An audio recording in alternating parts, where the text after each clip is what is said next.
Halo semua, di video kali ini saya ingin berbagi tentang tender offer atau penawaran tender. Nah, tender offer ini masuk dalam kategori aksi korporasi. Jadi sama halnya seperti misalkan bagi dividen, stock split, right issue, private placement, itu adalah aksi korporasi. Ya. Tender offer ini juga salah satu dari aksi korporasi. Nah, istilah ini muncul ketika terjadi perubahan kepemilikan saham yang signifikan, sehingga pemegang saham pengendali atau PSP bisa berubah. Tidak selalu karena ini, ya. Ada juga yang misalkan ada yang mau go private. Kalau dulu Aqua mungkin ya, Aqua dia mau go private, jadi dia tender offer semua saham-saham yang dari masyarakat untuk dia beli kembali. Tapi yang seperti ini sangat jarang, ya. Lebih sering itu adalah ada perubahan kepemilikan. Nah, ini contoh saya ambil dari kontan.co.id tentang penawaran tender BFI Finance atau BEFIN. Kalau nggak salah ini juga karena ada perubahan kepemilikan pada waktu itu. Nah, saya kasih ilustrasi seperti ini. Misalkan ada satu PT Cuan Profit Tbk, ya. Cepro misalnya, Cepret misalnya, Cuan Profit ya, Cepret gitu, Cepit.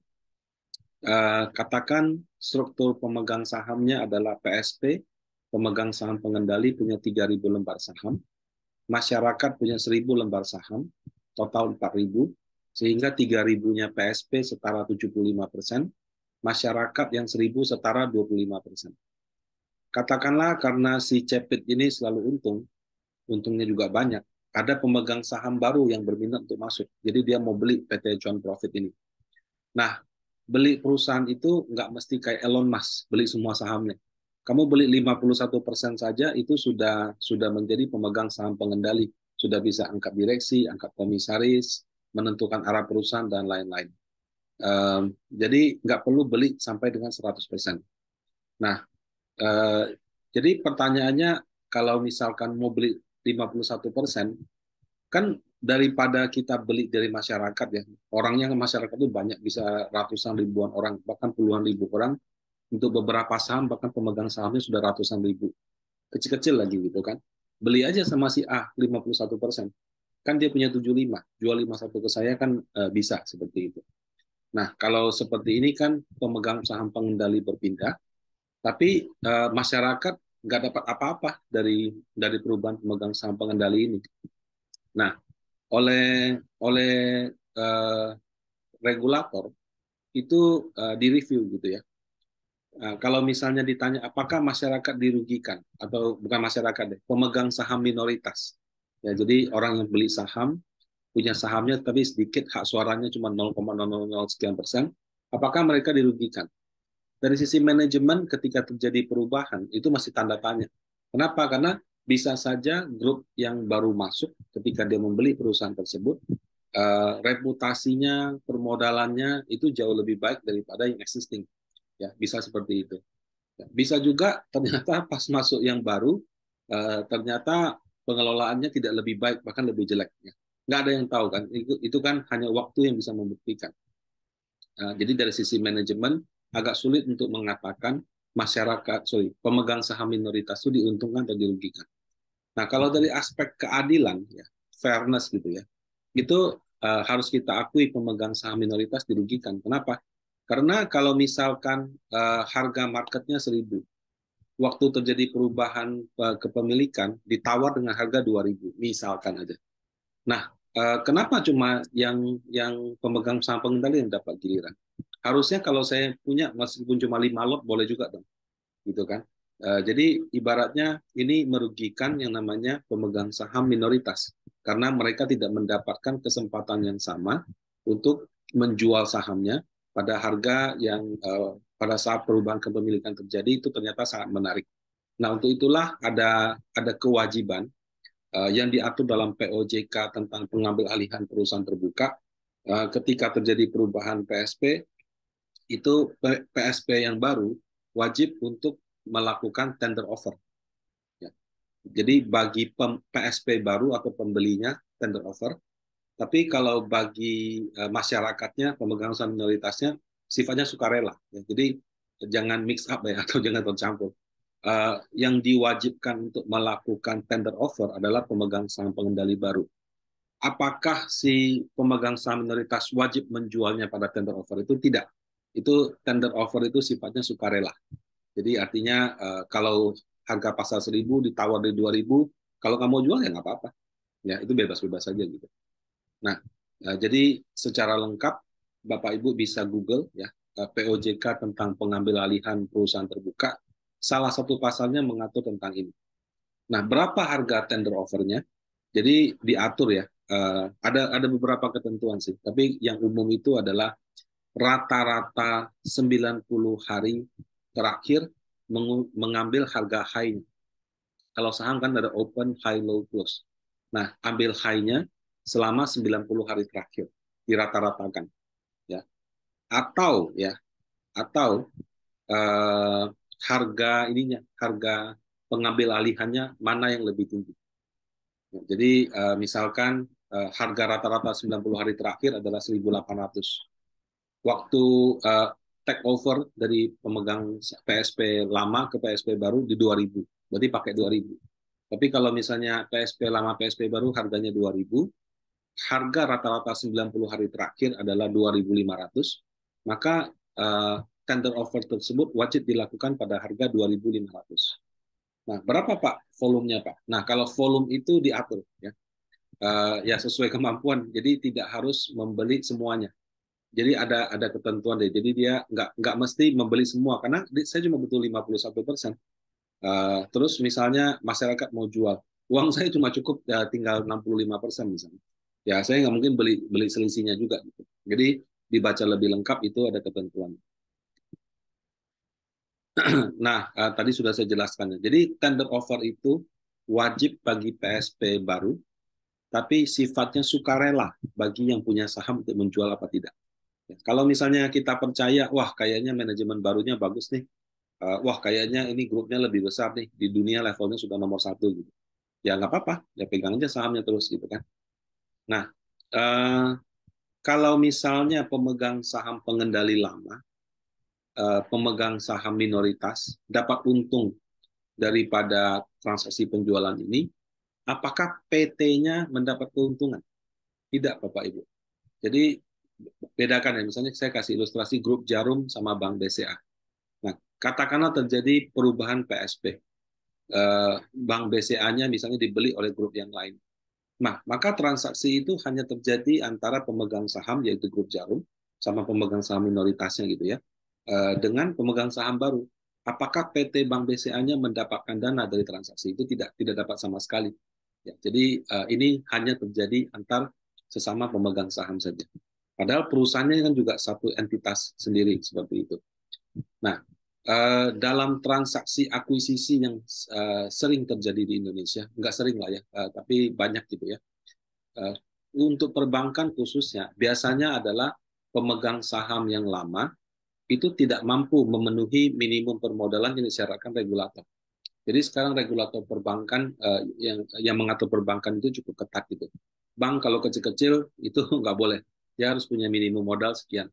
Nah, jadi biasanya bank OJK dan Bank Indonesia mereka membuat persyaratan, oke, untuk bank yang skalanya ini minimum permodalannya sekian. Nah, kalau dia tidak bisa memenuhi minimum permodalan itu, bisa dipaksa merger.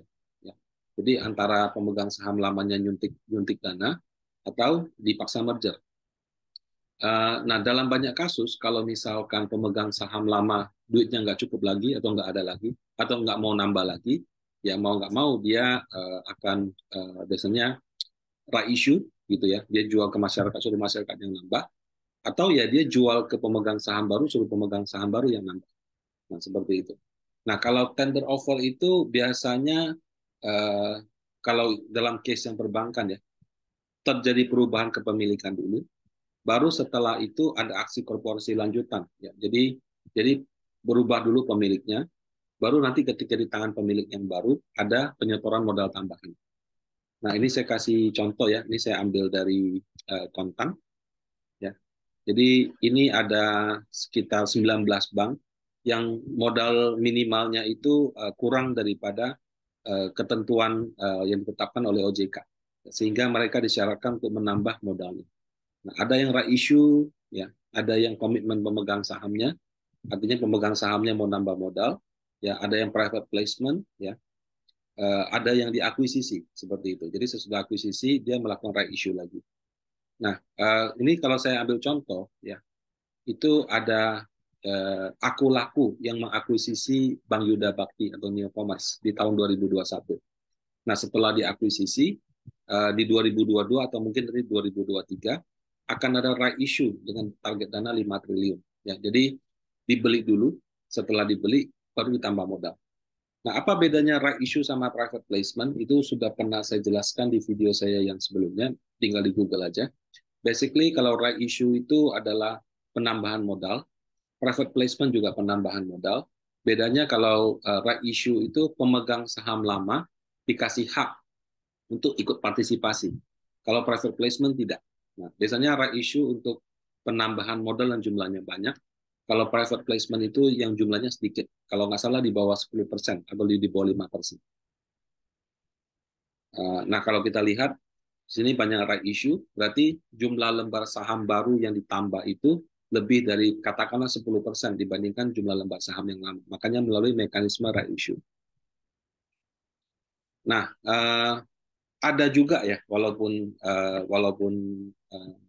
tidak terlalu sering, perubahan PSP itu bukan melalui tender offer. Jadi kan tadi saya bilang, tender offer dulu, di mana si A beli dari si B yang lama, habis itu reissue. Ada juga yang langsung pemegang saham baru masuk dengan cara reissue.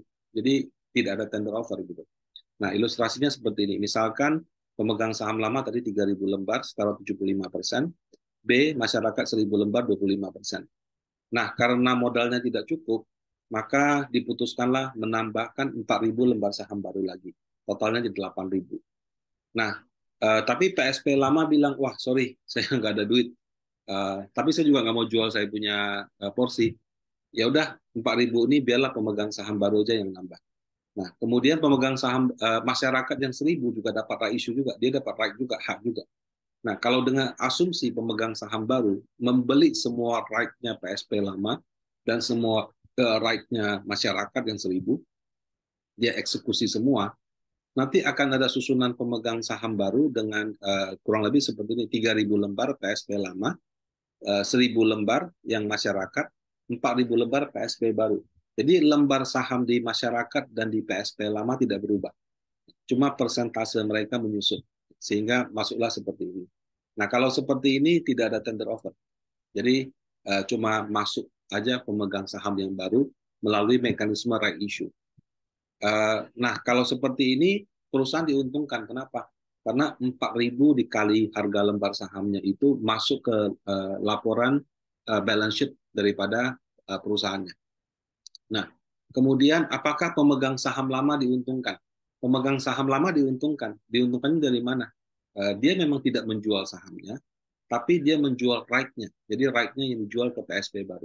Nah, penjualan right tersebut, right itulah yang menjadi semacam capital gain lah. Mungkin bukan capital gain, mungkin semacam dividen bagi si pemegang saham lamanya.